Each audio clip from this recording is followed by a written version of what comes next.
जावेद मियां का वो आखिरी बॉल पे छक्का। सबसे ज़्यादा स्लेजिंग कौन करता था सर फील्ड पे? पाकिस्तान के साथ तो बहुत ज़्यादा प्यार है हमारा। मतलब ऐसा प्यार है कि मतलब आंखों में खून उतर आता है। सर 1987 वर्ल्ड कप हैट्रिक लेने के बाद सर जिंदगी में क्या बदलाव आया? जिससे मर्जी हार जाओ, पाकिस्तान से नहीं हार सकते। भारत की रगों में, लोगों के दिलों में, बूढ़ों में, जवानों में, तिरंगे की शान में, ईडन, वानखेड़े और धर्मशाला के आसमानों में गूंजता है तो सिर्फ क्रिकेट। नमस्कार, मैं ईश्वर दत्ता, स्वागत है आप सभी का इंडिया आज 18 में। आज हम बात करेंगे क्रिकेट की और हमारे साथ हैं असीम टैलेंट के मालिक चेतन शर्मा जी। सर स्वागत है आपका इंडिया आज 18 thank you very much. Sir सबसे पहला मेरा सवाल है कि आपको क्रिकेट के प्रति लगाव कैसे हुआ और कब लगा आपको कि आपको क्रिकेटर बनना चाहिए? देखिए, बहुत पुरानी बात है। जब मैं सिर्फ 10 साल का था चंडीगढ़ के अंदर, और चंडीगढ़ में हमारे कोच श्री देश प्रेम आज़ाद, जो कपिल देव के वी कोच हैं, मेरे मेंटर हैं कपिल पाजी। तो कहीं मैं जो कोच थे हमारे, वो मेरे बिल्कुल घर के साथ रहते थे। तो एक दिन बात हुई, वैसे ही चर्चाएं में चले कि क्यों नहीं तुम क्रिकेट शुरू करते। मैं स्कूल में बहुत अच्छी क्रिकेट खेलता था। किसी ने सोचा नहीं था, या मैंने भी ज़िंदगी में नहीं सोचा था कि आज मैं 11 साल का हूँ और 5 साल या 6 साल के बाद मैं जिस टीम का कप्तान हूँ, जिस टीम के इंसान के नाम का कप्तान हूँ, मैं उस कैप्टन के साथ इंडिया खेल रहा हूँ।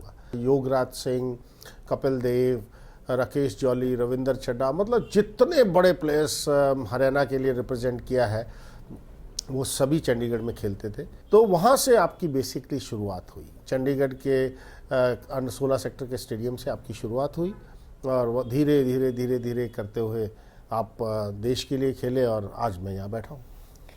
सर कहते हैं फास्ट बॉलर बनने के लिए लंबी चौड़ी कद काठी का होना बहुत ज़रूरी है, पर आपने इस धारणा को तोड़ा और वर्ल्ड कप में हैट्रिक लेने वाले पहले भारतीय बने। सर इंस्पिरेशन कहाँ से मिला? देखिए, सबसे ज़्यादा इंस्पिरेशन मुझे मिला क्योंकि मेरे से पहले भी एक मेरे ही कद के या माइट भी 1 इंच छोटे मेरे से रामाकांत देसाई जी थे।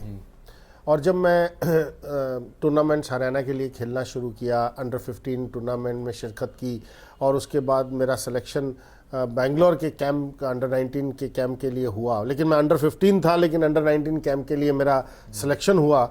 वहाँ पर जोनल कैंप्स में श्री हेमू अधिकारी जी, जो हमारे कप्तान रहे हैं देश के, उस समय बीसीसीआई बहुत बड़े बड़े प्लेयर्स, कोचेस डिप्यूट करता था। हेमू अधिकारी जी हमारे पास श्रीनगर में थे कम से कम 1 महीना। देन जब मैं बेंगलोर के कैंप में गया तो वहाँ पर रामाकांत देसाई जी को बुलाया था। जब उन्होंने मुझे गेंदबाजी करते देखा तो वहाँ से उन्होंने बेसिकली एक स्टेटमेंट दिया था कि आते टाइम में आप बहुत जल्दी इस लड़के को हिंदुस्तान खेलता देखेंगे। और रामाकांत देसाई, उनके कहते हैं ना, उनके मुंह से ये शब्द ही बहुत बड़ी बात थी मेरे लिए। अंडर 19 इंग्लैंड टूर के लिए मुझे सेलेक्ट नहीं किया गया, ये बोला गया कि ये बहुत छोटा है, क्योंकि मैं 15 साल का था, कि ये बहुत छोटा है, इसको नहीं करना, क्योंकि ज़्यादा भी एक्स्ट्रा एक्सपोजर भी कभी कभी ख़राब कर देता है आपको। तो लेकिन मुझे जो इंस्पिरेशन मिली, और मुझे फिर हेमू अधिकारी जी भी वहाँ पर चीफ कोच थे, उन्होंने मुझे कई बार ये बताया कि Ramakant Desai was the quickest bowler for India, और इनका बाउंसर बहुत ज़बरदस्त था। तो वो समय 15 दिन जो मैं रामाकांत देसाई जी के साथ रहा, उन्होंने बहुत कुछ सिखाया। देखिए, मुझे हर समय बैकअप में कपिल देव थे।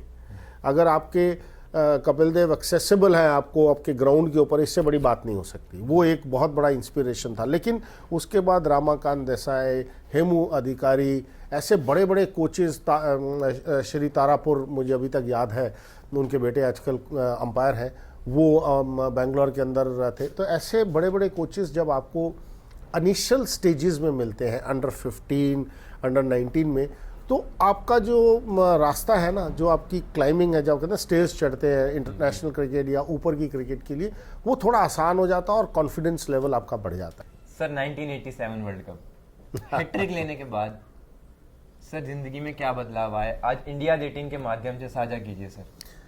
देखिए, मैं 1987 में मेरा थोड़ा चोट लगी थी मेरे हाथ में, तो और लग रहा था कि वर्ल्ड कप की टीम में से मुझे बाहर कर दिया जाएगा।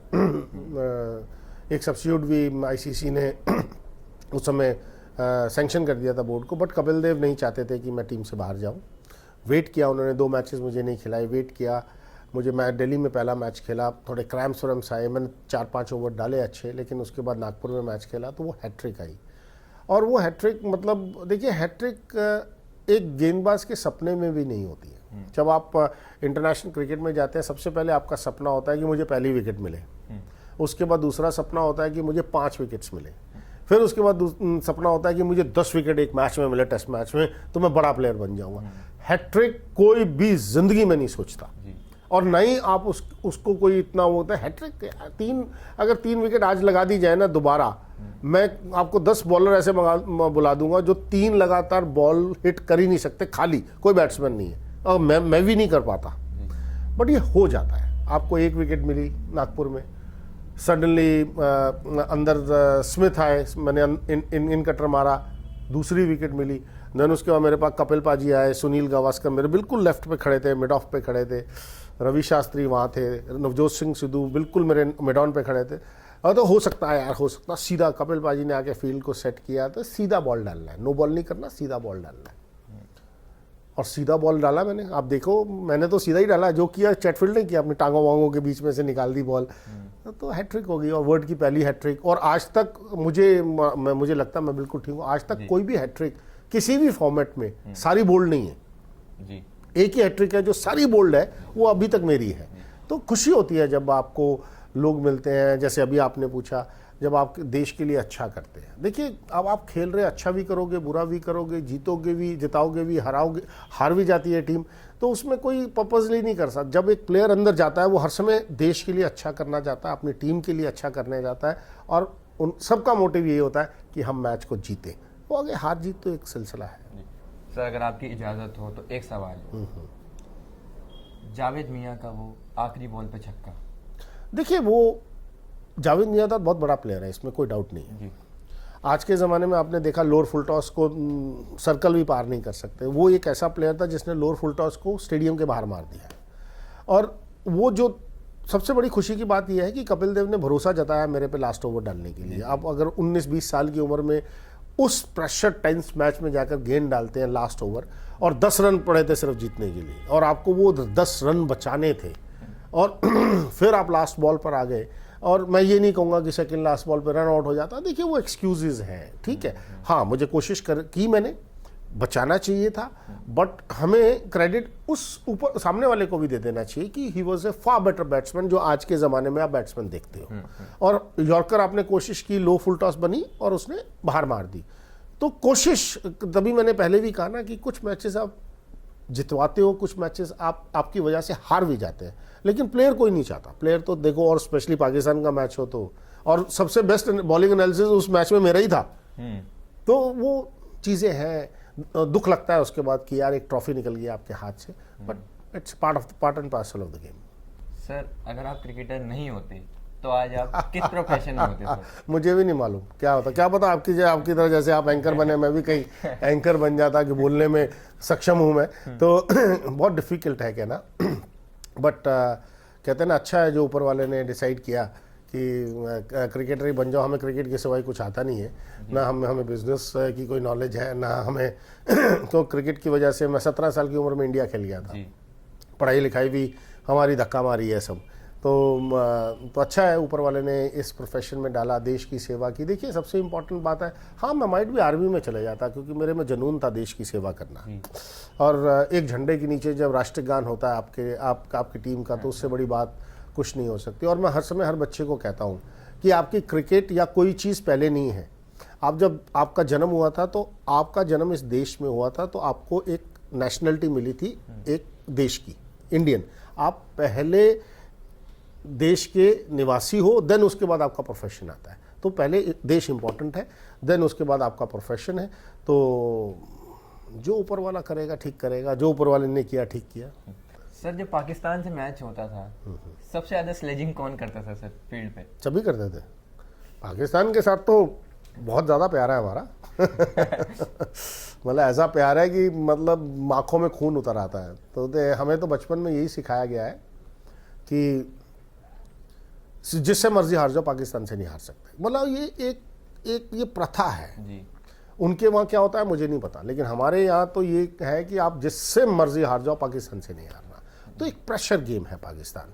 और ये हमारे टाइम पे चल रहा था, हमारे से पहले भी चल रहा था और आज भी चल रहा है। तो ये अच्छी बात है। और कहते हैं ना, एक अग्रेशन तो होना चाहिए ना। और देखो, जब आप ग्राउंड के अंदर उतरे हो, कोई दोस्त नहीं, कोई रिश्तेदार नहीं, उस समय आपका देश सबसे इम्पोर्टेंट है, आपकी टीम सबसे इम्पोर्टेंट है। तो उसके बीच में क्या निकल रहा है मुंह से, निकलने तो बाद में सोचेंगे, कितना फाइन हुआ वो बाद में सोचेंगे उसकी कोई टेंशन नहीं है। सर, आज के दौर की बात करें तो इंटरनेशनल क्रिकेट में तेज गेंदबाज लगातार चोटिल हो रहे हैं। सर, क्या लगता है, क्या लगातार मैच होना इसकी मुख्य वजह है? बिल्कुल। देखिए, आखिर में एंड ऑफ द डे आपकी बॉडी एक मशीन नहीं है। जब हमारे समय में 80s 90s में मैचेस होते थे तो 6 महीने क्रिकेट होती थी, 6 महीने ऑफ सीज़न होता था। तो ऑफ सीज़न में आप ठीक है, आप खेलते थे, हम लोग इंग्लैंड में काउंटी क्रिकेट, क्लब क्रिकेट सब खेलते थे, लेकिन आपके पास एक भरपूर रेस्ट था। आप 3 मैचेस हफ्ते में खेलते थे। लेकिन अब क्या है, 365 दिन क्रिकेट खेली जा रही है और डिफरेंट फॉर्मेट्स में। देखिए, T20 सबसे, लोग कहते हैं ना सबसे मज़ेदार है, लेकिन सबसे टीडियस जो हम कहते हैं, जो सबसे ज़्यादा हिट करता है तेज़ गेंदबाजों को, वो T20 है। बेशक 4 ओवर डाल लें, लेकिन वो 24 गेंदें आपको डालनी है। जो आपका एफर्ट है वो माइट भी आपका 7, 8, 10 ओवर, 15 ओवर जो टेस्ट मैच में आपने डालने हैं, वो एफर्ट 4 ओवर में जाता है आपका, डबल ट्रिपल एफर्ट आपका जाता है। देन आपका वनडे मैचेस है, ऑन द टोज हो आप हर समय, ऑन द टोज, बेशक 10 ओवर डालने हैं, लेकिन ऑन द टोज हो आप हर समय। टेस्ट मैच एक ऐसी है, एक्चुअल क्रिकेट टेस्ट मैच है।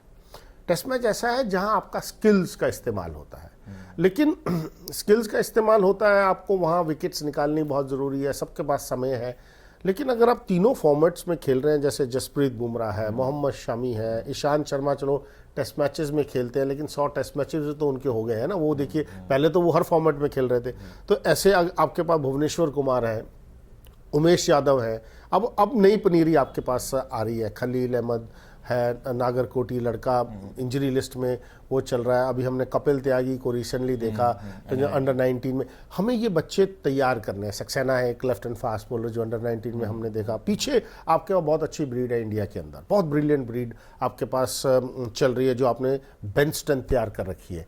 और वो लड़के ऑटोमेटिकली आगे आएंगे। आपका एक पूल बनाया गया है जिसके लिए फास्ट बॉलिंग, लेकिन आपको उनको बहुत टेक केयर करना ज़रूरी है। देखिए, एक्सपोजर कितना होना चाहिए।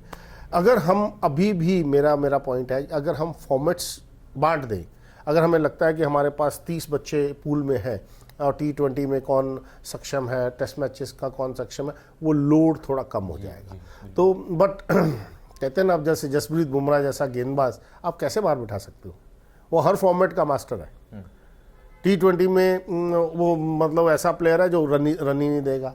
टेस्ट मैचेस में लेके आते हैं, सबसे ज़्यादा विकेट्स निकालता है। आप 1-2 मैचेस छोड़ दीजिए, देखिए किसी भी गेंदबाज या बल्लेबाज का बुरा पैच आता है, वो गेंदबाजी अच्छी करता है लेकिन विकेट्स नहीं मिलती, उससे गेंदबाज खराब नहीं होता। जसप्रीत बुमराह वर्ल्ड का बेस्ट बॉलर है and he will remain the best bowler, there is no doubt. तो बहुत ज़रूरी है कि जो इंजरीज़ की आप बात कर रहे हैं ना, वो इंजरीज़ तो आएंगी, बॉडी है, कहीं ना कहीं टूटेगी, आपको लोड मैनेजमेंट ध्यान देना होगा। तो उसके लिए बहुत अच्छी प्लानिंग है जो BCCI बहुत ब्रिलियंट प्लानिंग कर रहा है। अभी हाल ही में उन्होंने एक एडवर्टाइज़ किया है NCA के लिए फास्ट बॉलिंग कोच, वो सिर्फ फास्ट बॉलर्स को देखेगा, अंडर 19 से लेके मेन टीम तक, same women's and men's cricket के अंदर वो फास्ट बॉलर्स को ध्यान देगा, उनकी लोड मैनेजमेंट, उनको कौन सा लड़का किस फॉर्मेट में अच्छा लगता है। तो कुछ चीज़ें हो रही हैं, तो आते समय में बहुत बेटर हो जाएगा। सर, एक ऐसे प्लेयर जिनके साथ आप आज भी टच में रहते हैं? कपिल पाजी हमारे मेंटर हैं। मैं बेसिकली सभी के साथ टच में हूँ। तो कपिल पाजी के पास तो मैं लंच करने चले जाता हूँ कभी कभी, जब बड़े दिन हो जाते हैं कि 15-20 दिन पर 1 महीना हो गया, तो उनका ऑफिस तो यहाँ दिल्ली में मेरे घर के साथ पास में ही है, ज़्यादा दूर नहीं है। उनके साथ लंच कर लिए, सुरेंद्र खन्ना जी से मिल लिए। हमारे मेरे चैनल में ही यशपाल शर्मा काम करते हैं, अशोक मल्होत्रा है, उधर अगर मदन लाल जी है, तो ऐसे मुलाकात आपकी, कीर्ति आज़ाद है, मनोज प्रभाकर को रिसेंटली अभी हम एक रोशनारा में मैच में थे, वहाँ थे, मनिंदर सिंह थे। तो मतलब जो दिल्ली में है वो तो आपकी कहीं ना कहीं 10-15 दिन में इंटरेक्शन हो जाती, जो बाहर है वो फ़ोन पे बात हो जाती है, नहीं तो जहाँ मिले तो वहाँ मुलाकात हो जाती है। सर, महेंद्र सिंह धोनी भारत के कप्तान रहे काफ़ी टाइम तक, काफ़ी मैचेस जिताए, उनके जाने के बाद विराट कोहली को यह सौंपा गया, लेकिन इंडिया एक भी आईसीसी टूर्नामेंट नहीं जीत पाई। तो क्या लगता है, कई लोगों का कहना है कि रोहित शर्मा को ये मौका देना चाहिए, आप क्या कहना चाहेंगे? देखिए, वो सेलेक्टर्स के ऊपर बहुत डिपेंड करता है कि क्या जो अंदर बैठे हैं day in and out track कर रहे हैं इन लोगों को, वो डिपेंड करता है कि क्या विराट कोहली की जगह रोहित को देने के बाद क्या हम आईसीसी ट्रॉफी जीतेंगे, ये भी एक बहुत बड़ा क्वेश्चन मार्क है। मतलब कोई इसमें बुराई नहीं होती कि अगर आप लोड को डिस्ट्रीब्यूट कर दें, लेकिन जब महेंद्र सिंह धोनी हर फॉर्मेट में कप्तान रह के आपको इतने टूर्नामेंट्स का जिता कर गए, तो विराट कोहली भी जिताएंगे। ये मतलब हम उस फैसले पे ना पहुंचे कि विराट कोहली जिता नहीं पा रहे तो हम डिस्ट्रीब्यूट करें। देखो, वो सेलेक्टर्स का काम है ऊपर बैठकर कैप्टन से बात करना, सोचना कि कैप्टन क्या सोच रहा है। आपने जो टीम बनाई थी वर्ल्ड कप जो हमारा इंग्लैंड में हाल ही में ख़त्म हुआ है, जो 1 साल पहले ख़त्म हुआ है, वहाँ आपका टीम कॉम्बिनेशन क्या था? क्या हमने ठीक टीम दी थी वहाँ पर? मतलब लास्ट मिनट में अगर आपने अम्बिति रेड्डी को बाहर निकाल दिया, किसी और विजय शंकर को अंदर ले आया, क्या हमने वो 4 नंबर को संभाला? क्या उस वजह से हमारी टीम का कहीं ये परफॉर्मेंस हुआ? तो हम दोष कप्तान को कैसे दे सकते हैं? देखिए, कुछ चीज़ें ऐसी होती हैं तो उसमें, और देखिए, अगर मैनेजमेंट चाहती है या सेलेक्टर्स चाहते हैं कि आपको डिस्ट्रीब्यूशन के साथ, देखो रोहित भी इक्वल है, कई मैच कई सीरीज़ में उन्होंने हाल में कप्तानी की है, अच्छी कप्तानी की है, there is no doubt about it. लेकिन कप्तानी देनी चाहिए नहीं देनी चाहिए, ये एक्चुअली फोटे सेलेक्टर्स का है। मैं यहाँ बैठ के बोल दूँ हाँ हाँ हाँ तो वो गलत चीज़ होगी, लेकिन वो फोटे सेलेक्टर्स का है। वो डे इन एंड आउट इस चीज़ में है। हम लोग टेलीविज़न पे हैं, हम जो देख रहे हैं वो हम उसके ऊपर बोल रहे हैं, अंदर की क्या बात है वो हमें नहीं मालूम। वो एक बहुत बड़ा क्वेश्चन है, इसलिए ज़्यादा उसके ऊपर नहीं चर्चा करें, बेटर है, क्योंकि जब पता ही नहीं तो उसके ऊपर आप चर्चा क्या करेंगे। सर, आज के दौर में क्रिकेट में यंगस्टर्स के पास बहुत पैसा है, ग्लैमर है, तो क्या मैसेज देना चाहेंगे सर आप यंगस्टर्स को?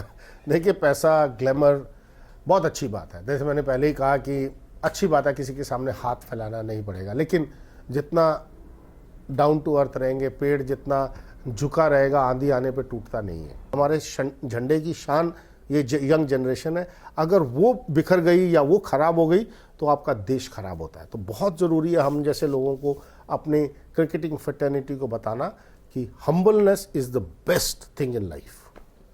बहुत बहुत धन्यवाद चेतन जी हमसे बात करने के लिए। Thank you. ये थे चेतन शर्मा जी, जिन्होंने अपने बिंदास अंदाज से हमें क्रिकेट के कुछ नए और पुराने हिस्सों से जोड़ दिया। हम ऐसे ही कुछ और लोगों से आपकी मुलाकात करवाते रहेंगे, तब तक के लिए देखते रहिए इंडियाज़ 18। सर, एक बार आप भी बोल दीजिए, इंडियाज़ 18 को लाइक करो, शेयर करो, सब्सक्राइब करो। इंडियाज़ 18 को शेयर करो, लाइक करो, सब्सक्राइब करो और जुड़े रहो इंडियाज़ 18 के साथ। और आपको बहुत बढ़िया खबर, बहुत नए कहते हैं ना, नए स्पोर्ट्समैन, मैं तो पुराना हो गया, नए स्पोर्ट्समैन आपको देखने को मिलेंगे। And good luck, God bless you all. Chetan ji ने भी बोल दिया, अब तो सब्सक्राइब कर दो।